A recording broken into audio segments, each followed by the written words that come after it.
That was a blessing for me this morning too, because it's been quite a while since I had served a church that had a choir. So that is a blessing this morning. I hope that I added a little something, didn't take away anything. So enjoyed that this morning. Getting into our word today, the cost of foolish speech.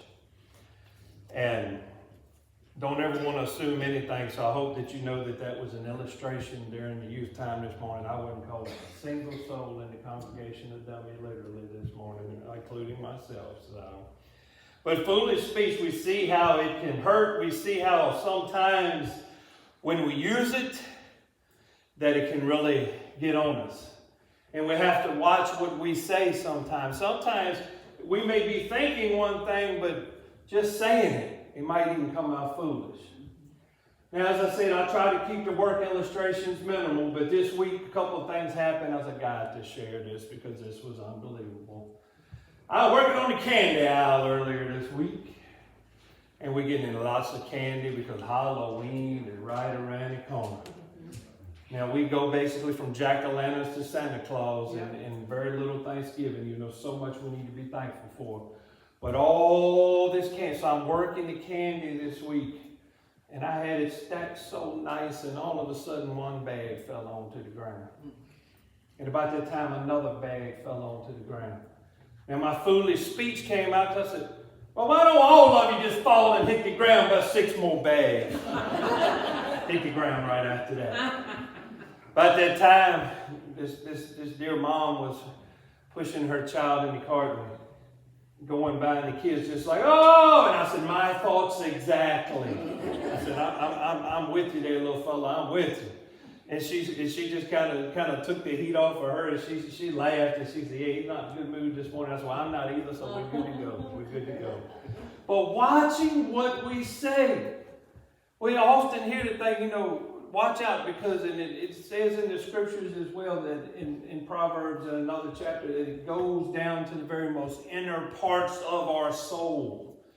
And we always talk about eating words. There's so many other things that I want to dine on and not having to eat my own words all the time.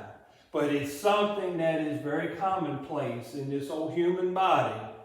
How many times I asked the young folk this morning, has anybody ever hurt your feelings?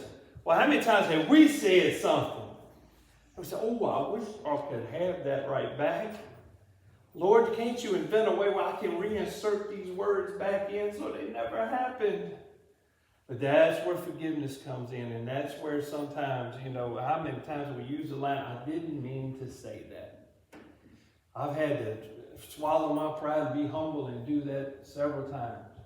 And we live in an age today where so often all these emails and textings.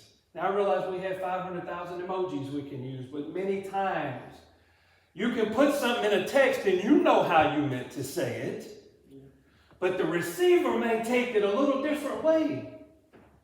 I've had some before come out and say, I can't believe they said that. And then you actually go and talk to the person and say, that's not what I meant at all. I said, man, I've been upset about that thing for 3 days. And so really being able to say, well, this is, you know, sometimes I feel like I need to put a little caption at the end of this is what I mean to say in this text. When I wrote down, I really like you and hope you have a good day, that's what I actually meant. There's no hidden messages in it. But in what we live in today, foolish speech. And we see it all the time. Those who delve in social media, I have pulled very back from it. I realize it's got a lot of good. But those who are on social media know these things. I got to thinking about it this week, and I realized I think that my grandma was the original Facebook growing up. Because, you know, a lot of times on Facebook, somebody would tell you, well, it's 3 in the morning and I can't sleep, so I'm going to go to the bathroom. I don't need to know that. I really don't. But Lord have mercy, bless her soul, Grandma knew everything.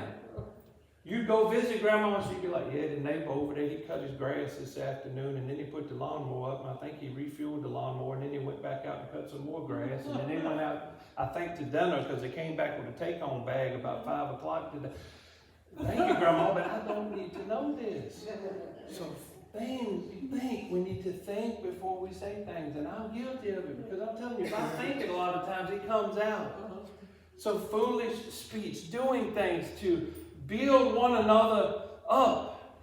And so today, a soft answer turns away wrath. That right there is something to meditate on. A soft answer turns away wrath. But a harsh word stirs up anger. It sounds so simple, but just like today, if I come up in here and I was like, hey, I'm like I said before, we're building a relationship together, and I like it here, and I really start to care about you people. But if I get up and say, well, been here a couple months, and I still can't stand you. What I've heard, you can't stand me, you do that. That might stir up just a little bit of anger, if not anger, frustration, hostility, something. But watching our words. Now, I had the opportunity this week to hear a lot of foolish speech, but I brought it on myself. Didn't have the money to take the flight over to Brazil to watch the Eagles play Friday night. So Jeremiah and I went to Philly to the stadium for a watch party. We get within 1 mile of the stadium. And my mouth got ahead of my brain. And I said, this has been the best traveling to this game today. He's like, oh, no, Daddy. I said, what? He said, you have jinxed it. He said, you're about to go through some tough times. 1 mile from Lincoln Financial Field in downtown Philly. Then the fun begins. There are about 2,000-3,000 people in this spot, because this wasn't a sold out. This was just to come watch the game on the big screens and have a good time and be with fellow fans. Everybody's trying to get into this one parking lot. And so I looked and I noticed Jeremiah was awful fidgety over there. I said, what's wrong? He said, this Volkswagen is almost in the seat with me. I don't know where they're going. And he said, when I looked over there, they looked at me like I was crazy. Brotherly love, sisterly love. So I'm trying to get in. This lady comes and I said, I've been waiting an hour. And so finally we get in. Finally, I start letting some people in, and I'm getting honked at, like, how dare you let somebody in? I'm like, that's how we roll around here, but it's all good. But foolish speech. And how often does it come out of our mouths? How often do we say something hurtful to somebody? I don't know about you, but in this world today, we need some uplifting. We need some encouragement. You certainly don't. Like I said, I preach the word like it is. There's going to be some toe-stepping sometimes. But in general, when I'm talking to you, I'll try to be encouraging. You got enough of the world saying, man, you're not going to amount to anything and this and that and this. And I want to be, yes, you are. Yes, you are somebody. And yes, I am glad to see you today. We need to hear these things. But again, the tongue of the wise uses knowledge rightly. We need a big old billboard on that. You see all kind of other stuff on billboards all the time. We need that on a billboard. But the mouth of fools pours forth foolishness. The eyes of the Lord, now this is powerful right here. The eyes of the Lord are in every place. Oh my goodness. So that means, like right now, if I turn to my left, I got a good sight of Monty and Jean right here. And if I look a little bit, I can sort of see Tyler, but I can't see Joe. But Joe, God is watching you this morning too. And he's peeking over here at me. He watches us. He sees us. And that will humble you sometimes. At least it humbles me, because there's been times I've been in the car and I was not acting Christian. And I'll say something, or I did something, or and then all of a sudden I'm like, uh-oh, I thought it was all about myself. I thought I could do whatever I wanted to. God is watching me. And I can just hear God say, look, you're not just my representative on Sunday morning. You're not just my representative when you're at the choir practice, at the Bible study, at the board meeting, at the district committee. No, you're my representative, as we all are, 24/7. This belief in Christianity is just not something like everybody make sure you get your Christian cloak and put it on this morning. and leave them back there in the vestibule as you leave, and we'll pick them back up next Sunday at 10:45. It's a lifelong process and a lifelong journey, and it's a spiritual journey that we all are on. So the eyes of the Lord are in every place, keeping watch on the evil and the good, and the good. So it's not just, oh man, this world just going to, God watches the good too. God sees the good that goes on when we are helping out one another, when we are loving one another, when we are doing for one another, when we are serving one another. God sees all these things. The wholesome tongue is a tree of life, but perverseness in it breaks the spirit. Just think about it. And how easily can words and foolish speech break the spirit. You ever had a day where you just felt like you were on a cloud and just, man, I was in such a good mood today. And you come across somebody and within 2 minutes, they have taken everything that you had, all the joy that you had, all the smile that you had, all the energy that you had, and just turned it all upside down. And I have come to the point where that is to ever happen anymore, and I just kind of look and I'm like, no, devil, you're not stealing my joy today. This is mine. God, you gave me this joy. Joy comes in the morning and you fill me with joy today, and I want to keep it. I want to keep it in my heart. So, I want to share it, but I don't want to be depleted of it. I want to have it. I want joy in my heart today. And was thinking this week, one of those, we always talk about those songs that we sang growing up. And we used to have, right before Sunday school, where we'd get all us group of kids together and get together and sing the little song, like it got the joy, joy in my heart. But the one I was thinking about today was, oh, be careful, little tongue, what you say, and feet where you go. All these different things. It makes you think about it. Simple song. But say, yeah, tongue, what you say? Well, that's powerful. When it's described as a two-edged sword, and where it's described as that thing is sharp and it's a weapon. Yeah, it is. Because we see some people swinging that weapon around sometimes.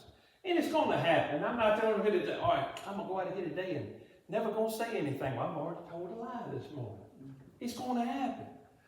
But I try to give a little more thought to it now and try to really look and say, wait a minute, what's coming out of my mouth? Is it pleasing to God today? Then, oh, Lord, have mercy. We get on verse 5 here for a minute. A fool despises his father's instruction. But I tell you, if you stick around and the Lord allows you to live long enough, you start looking back and you start appreciating that instruction. Did I always appreciate my father's instruction? Of course not. Not all the time. When I was growing up, sometimes I'm, man, that's not fair.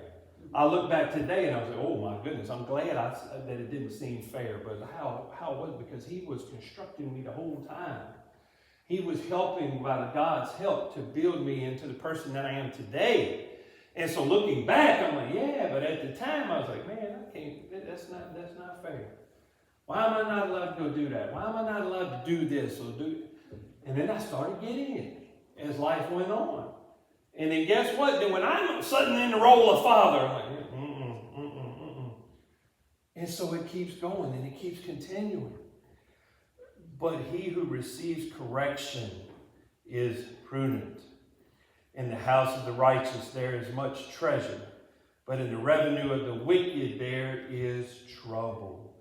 The lips of the wise disperse knowledge, but the heart of the fool does not do so. My goodness, people just don't think sometimes. In the grocery store one day, and come on up there, and got now granted, I will say, I think the guy was trying to get a date. I will say that. Because the young lady begging the groceries, and I mean, he's just having a good time. He's like, what you doing after work today? And blah, blah, blah. And it's like, man, I'm all right. You working too? Lady behind me, y'all need to cut that foolishness out. My knee hurts today. I've got to get home. You better ring them groceries up now. He starts scanning them cans. It looked like a flash up there. Scared that boy to death. And the girl, I don't know if she quit or went to the break room, but she gone. She was out of the picture. She was no longer bagging the groceries. I said, look what you done there. It's going to take longer. Did she have a right? Yeah, but how we say things sometimes. If I'm trying to get my point across to you, and I try to get my face as red as I can, and my mouth just is, you might not take it as well if I say, hey, have you thought about such and such? Because that's how I like to be approached. I mean, you see somebody going, we need to have a talk. Yeah, all right. Let me get behind this chair over here. And so just thinking these things out sometimes. And really, the cost, what is the cost of foolish speech? Everything. It'll cost us a lot. Sometimes it'll cost us a friendship. Sometimes it'll cost us a relationship. And sometimes it just costs things in general. And if we use it too much, we might start wondering, well, I walked in here today and nobody talked to me. Well, you done scared them all to death. Either that or you done insulted everybody, so nobody will say nothing back now. Lord, my toes starting to hurt up here this morning. But foolish speech, being there with and for one another. We talk about being the family of God. I always get tickled that we use family of God. Because family don't always get along, do they? I can't get up here today and tell you that our entire family is just one big, wonderful, happy picture. Ones you see coming to church, we all type. But no, not everybody. Got some in the family that do go to church. That's another sermon for another day. But, so when we talk about family, guess what? There's going to be some disagreements once in a while. Oh, there are? Say that sarcastically. Yeah, we know it is. But guess what? When things get tough, when we share our prayer concerns, when somebody going through something, that's when the family comes together.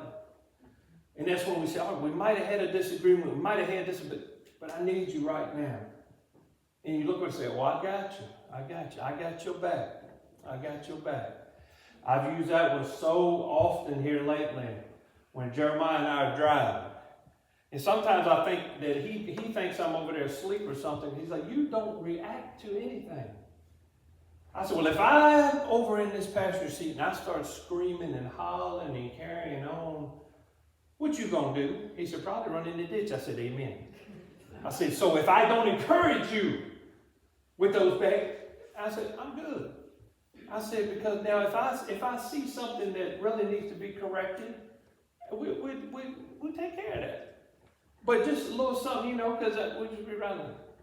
Buddy, I hear gravels over here. I think you might want to go the other way a little bit. Just little things. But I always tell him, when he said, all right, I said, man, I got your back. I got your back. I'm trying to look out for you. And I believe that Jesus tells us that today. When we're going through the trials and the troubles of life, and he looks at us and he says, I've got your back. And as we discussed in Sunday school this morning, we made my foolish speech comes out. So I said, well, Lord, do you really understand about such? Oh, yeah, he does.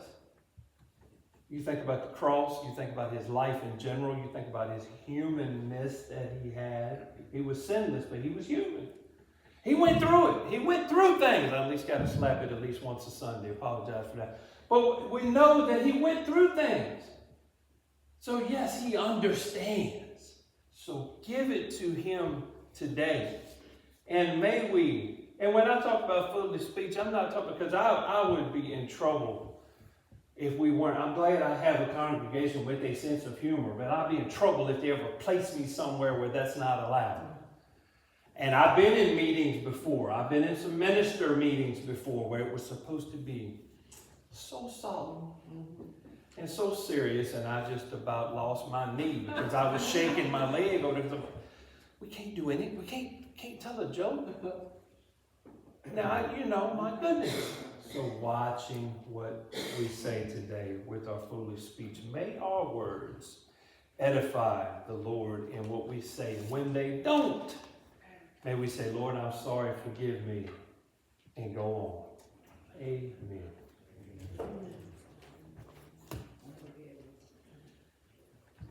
At this time, if our ushers will come forward, we will continue to worship God with his tithes and our offering.